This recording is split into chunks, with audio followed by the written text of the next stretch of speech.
উদয়নারায়ণপুর যে নামটির সাথে এখন কম বেশি সকলেই পরিচিত হওয়ার কারণটা দেখেই বুঝতে পারছো। উদয়নারায়ণপুর এখন বন্যা কবলিত।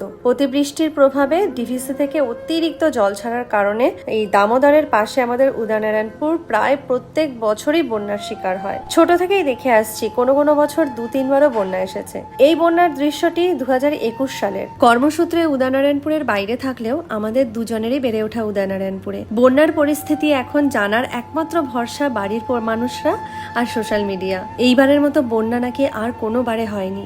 দূরে থাকি তো, তাই বাড়ির মানুষগুলোর জন্য কিন্তু চিন্তা হয়। 3 দিন পর এবার জল ধীরে ধীরে নামছে। এই জল নেমে যাওয়ার সময়টা আরো বেশি ভয়ঙ্কর। অনেক পোকামাকড়ের উপদ্রব, রাস্তাঘাটের ক্ষয়ক্ষতি, কত ফসল নষ্ট, এই সমস্ত কিছু সেরে উঠতে একটু সময় লাগবে। সরকারি ত্রাণের পাশাপাশি অনেক স্বেচ্ছাসেবী সংস্থাও তাদের সাহায্যের হাত বাড়িয়ে দিয়েছেন। প্রার্থনা করছি আপনারাও খুব তাড়াতাড়ি স্বাভাবিক জীবনে ফিরুন। ছন্দে ফিরুক উদয়নারায়ণপুর।